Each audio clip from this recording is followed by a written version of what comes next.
Oi, gente, tô de volta com mais histórias, agora para continuar conversando com vocês em ordem cronológica sobre a carreira da Whitney Houston, dessa vez com o segundo álbum dela. E como disse Kylie Minogue na sua Tension Tour, existe um lugar mágico no tempo chamado anos 80. E é para lá que a gente vai viajar hoje, então vem comigo que o nosso destino, por enquanto, é 1986, então vem que tem história pop.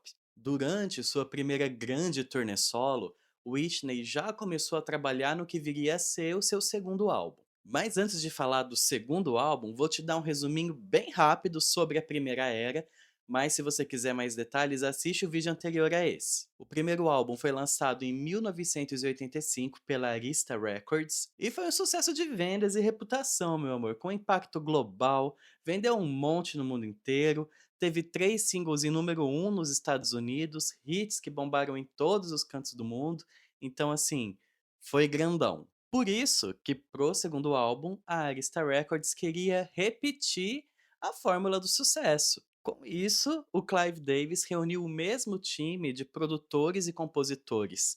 Pro álbum Whitney Houston, que foi o primeiro, reuniu essa mesma turminha para trabalhar no segundo álbum. E ó, diz todo o lore, né, desse álbum Whitney, que a primeira música que a gravadora recebeu pra mostrar pra Whitney, pra ela gravar, foi o Where Does Broken Heart Goes. Mas Whitney, ela não estava muito animada com essa música e o Clive também não gostou tanto assim do que ouviu. Então ele pediu, né, para que os compositores e um, né, dos co-escritores dessa música se chama Chuck Jackson, da banda The Independents. Ele pediu que algumas partes da música ali fossem reescritas, mexe no negócio aqui, pra Whitney poder cantar. Enquanto isso, ela foi recebendo outras faixas e experimentando. Tanto que a primeira música de fato a ser gravada foi a faixa For the Love of You, que é um cover, né? É uma versão. A versão original foi gravada pelos The Isley Brothers, sei lá como fala isso aí. O que importa é que é uma música que Whitney já gostava, já amava, e claro, ela já sabia como cantaria essa música. E meninos, essa música tem participação do Kenny G, tocando lá o saxofone deles. Enfim, se você viveu ali nos anos 80, nos anos 90, em algum momento da sua existência, você viu uma propaganda na televisão do Kenny G tocando um fundo assim apocalíptico de fundo. Enfim, né? Memórias. Quando a Whitney cantou essa música no estúdio, os produtores começaram a fazer com ela algo que ainda não tinha sido testado no primeiro álbum. Começaram a gravar várias vozes, né, ela fazendo várias vozes, ou seja, várias harmonias, e ela gravou lá umas 20, 30, 40 vezes diferentes para encaixar todas essas harmonias em uma faixa só. E o Narada Walden, né, que é um dos produtores, o Narada, ele também aparece nas produções do primeiro álbum de Mariah Carey.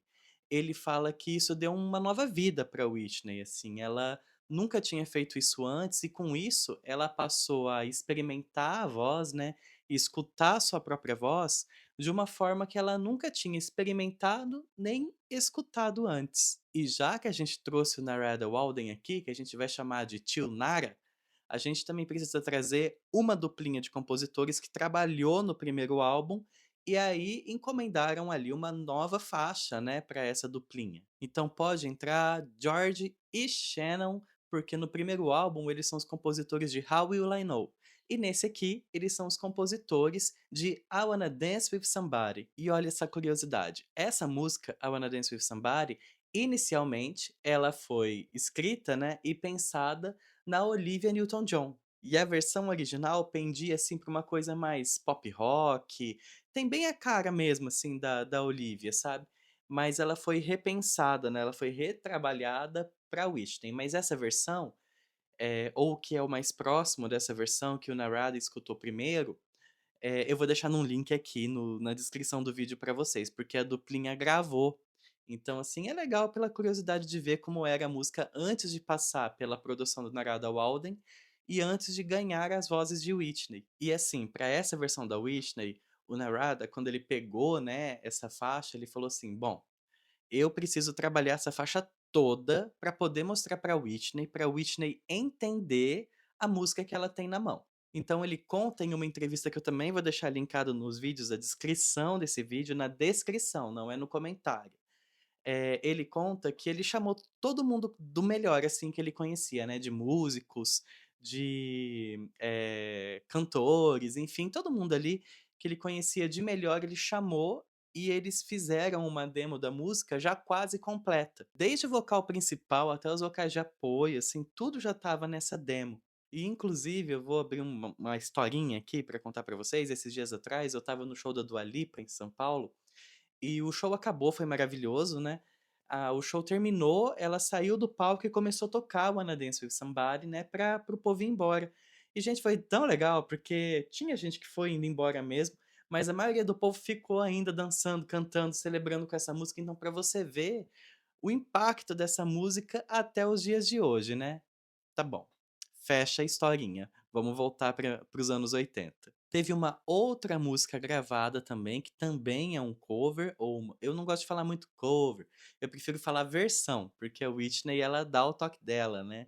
Então tem mais uma versão, dessa vez a da música Just the Lonely Talking Again, que é uma das minhas favoritas desse álbum, e que a versão original foi gravada pela banda The Manhattans. Uma das músicas que eu acho que deixa esse álbum um pouquinho diferente do primeiro, não muito, porque a gente vai falar disso mais pra frente, é uma que só pelo título ela chama atenção pra mim, que é Love is a Contact Sport. E como Cissy Houston, né, mãe de Whitney, ela é parte, assim, indissolúvel da história, né, da Whitney, ela sempre vai estar presente, existe um dueto com a mamãe Cissy nesse álbum aqui, que é a faixa I Know Him So Well, que é a faixa que encerra o álbum. Todas essas músicas que eu falei foram produzidas pelo tio Nara. E tem um outro nome que volta na produção desse álbum, que é o nome do Michael Messer, que no primeiro álbum lá da Whitney, ele esteve presente em 4 faixas. Aqui ele aparece nas músicas Didn't We Almost Have It All e também aparece na música You Are Still My Man. Até aqui, muitos acertos, né? Mas, gente, se tem uma coisa que me deixa bolado até hoje em dia, é que o Clive Davis, ele rejeitou um feat de Whitney com Michael Jackson. E eu vou deixar vocês pensarem nisso um segundinho, para vocês absorverem isso. Porque, gente, como pode?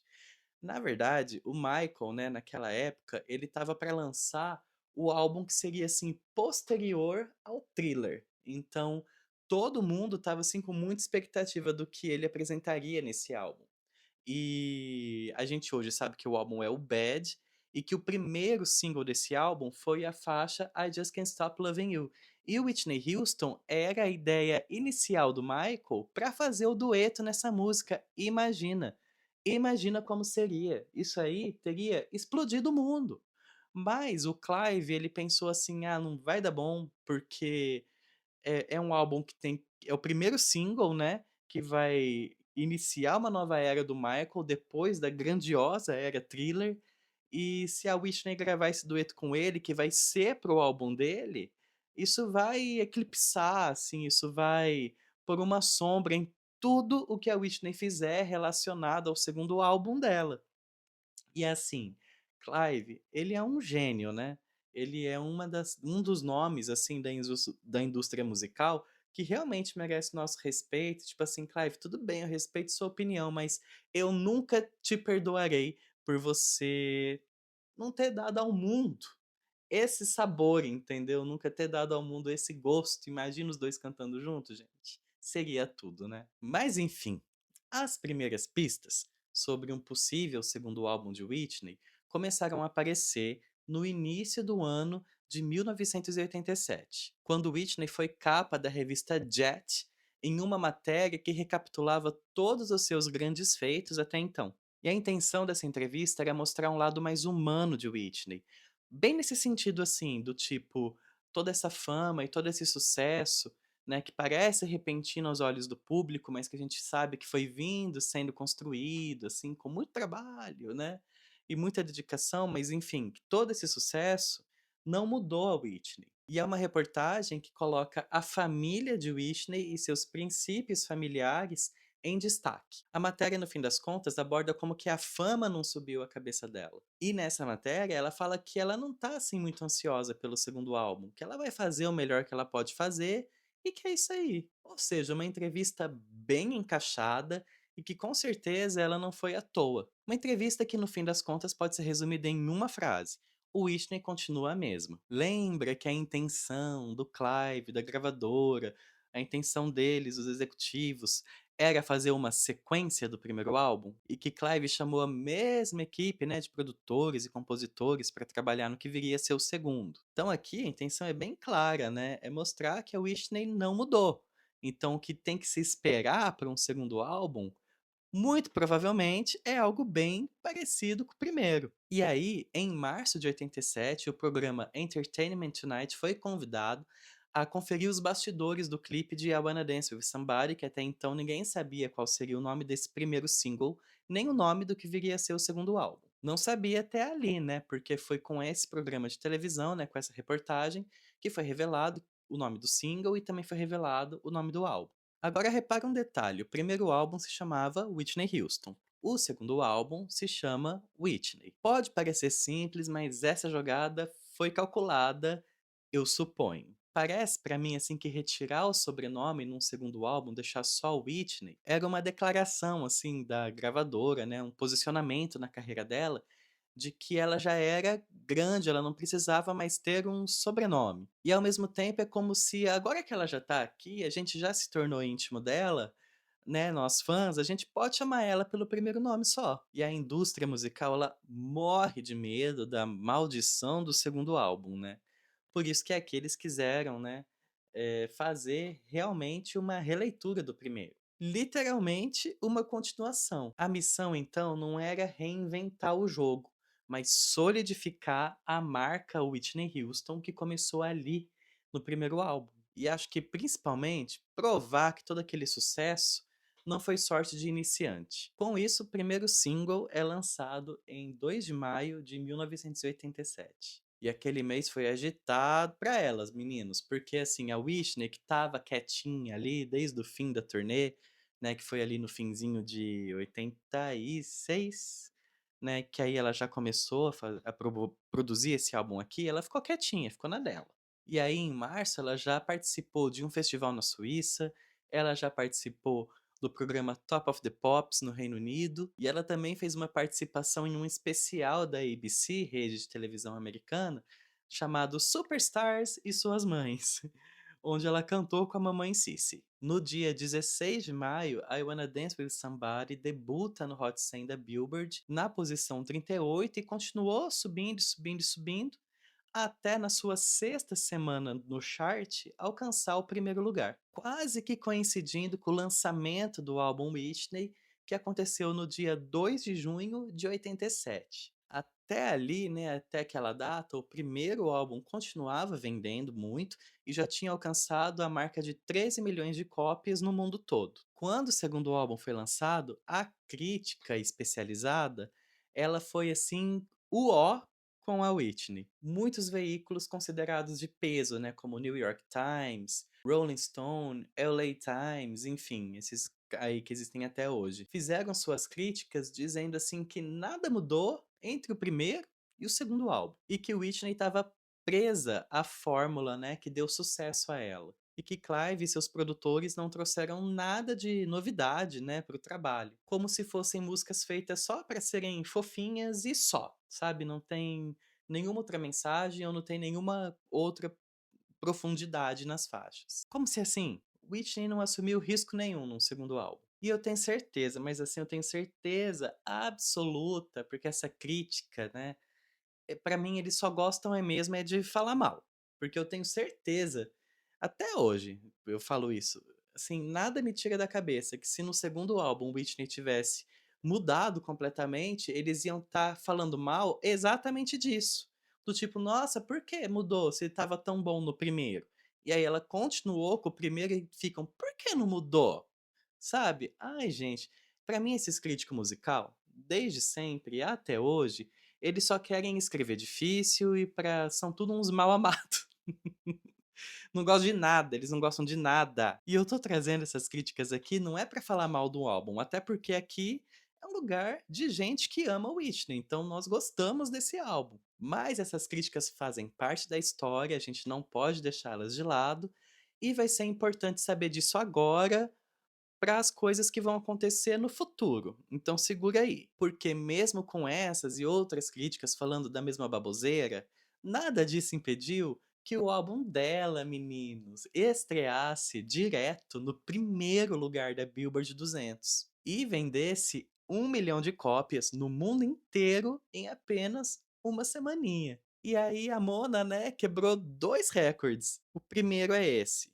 Esse o álbum Whitney foi o primeiro álbum na história da música, primeiro álbum de uma mulher a debutar direto no primeiro lugar das paradas. E também foi o primeiro álbum feminino, né, primeiro álbum lançado por uma mulher. Ah, eu falo assim porque não devia ter essa separação, sabe? Mas enfim, já que eles categorizam assim, a gente precisa falar da mesma forma. Mas enfim, foi o primeiro álbum feminino a também bater 1 milhão de cópias em uma semana em toda a história da música. Pois é, meninos, se as cantoras de hoje elas estreiam seus discos em primeiro lugar, assim, né? Lançou, já tá em primeiro lugar, todo mundo devia, ó, tchu, tchu, tchu, fazer uma reverência a Whitney Houston, que foi quem abriu essa porta, né? Então, ó, Nipi arrasou. Continua arrasando até hoje. Então, com um álbum de sucesso popular e uma música que estava bombando no mundo inteiro, em julho de 87, o Whitney embarca em sua segunda turnê mundial,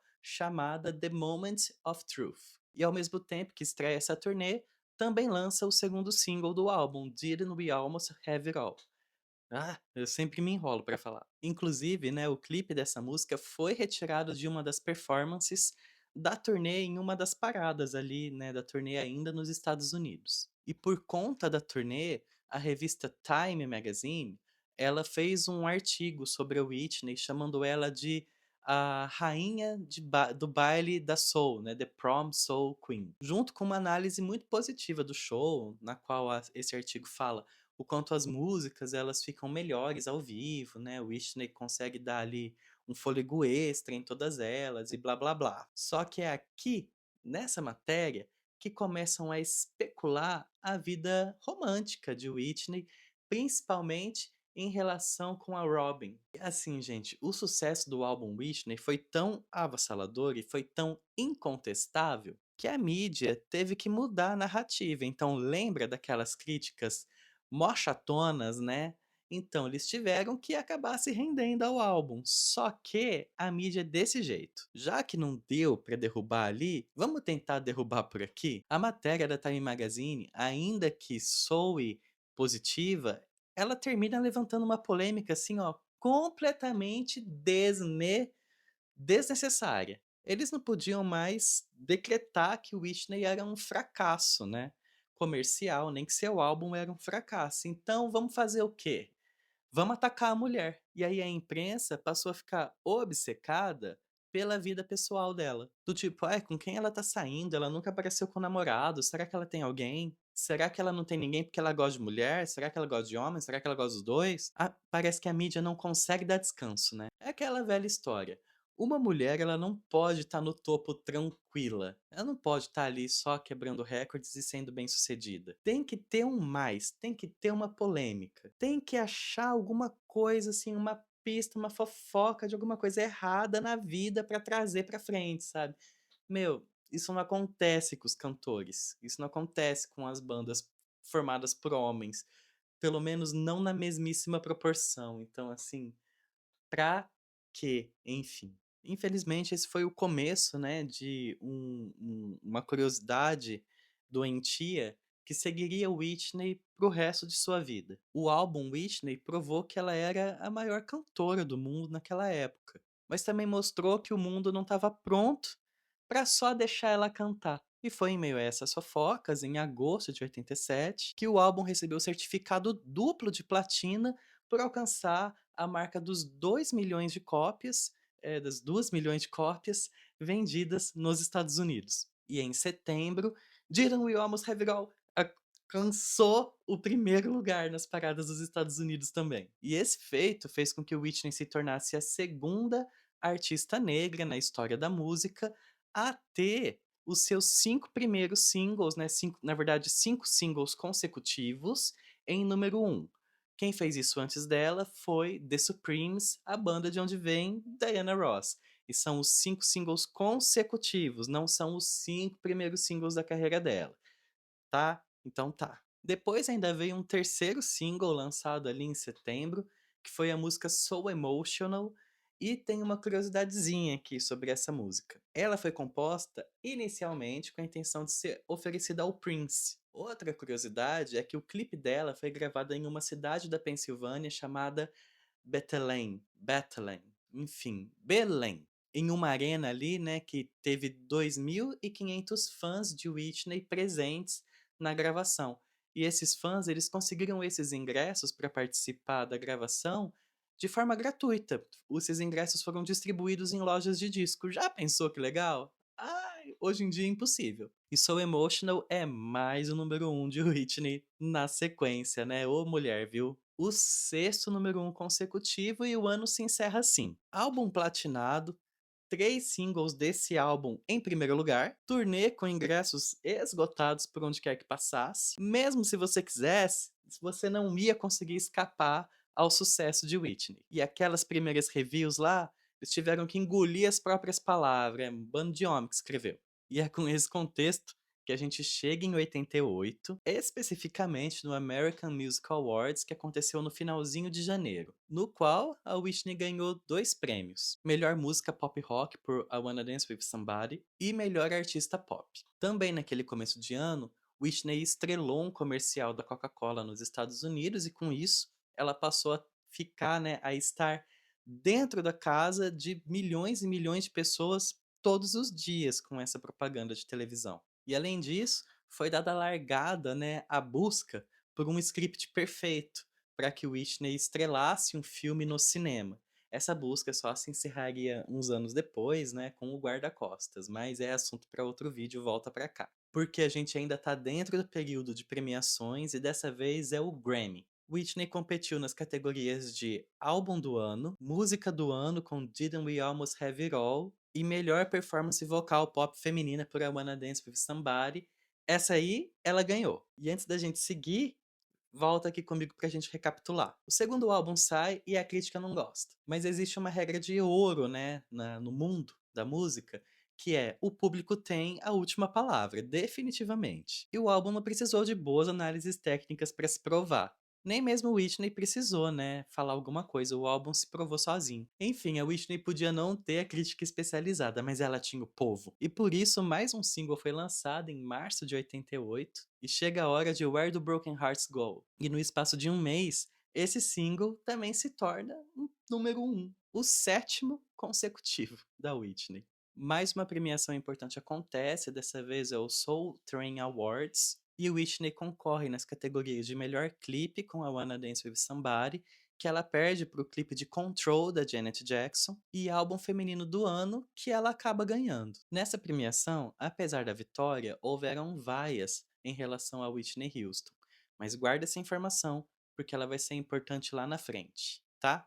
Guardou. Enquanto isso, enquanto você guarda essa informação, o ano de 88 continua acontecendo, a turnê continua e mais 2 singles são lançados. O primeiro foi lançado mundialmente, Love Will Save the Day, e chegou a pegar o top 10 nos Estados Unidos, não pegou o número um. Já o último, encerrando o período de promoção, né, do álbum com singles, é o dueto da Whitney com a mãe Cissy. Só que esse single foi exclusivo da Europa, né? Ele só foi lançado em alguns territórios europeus. E ainda em 88, o álbum ganha o certificado de 6 vezes platina nos Estados Unidos por ter atingido a marca de 6 milhões de cópias vendidas. E a turnê chega ao fim ali em novembro de 88, após 160 shows em mais de 15 países, superando a turnê anterior, que teve 54 shows e que passou por 8 países, e também superando a turnê anterior em arrecadação.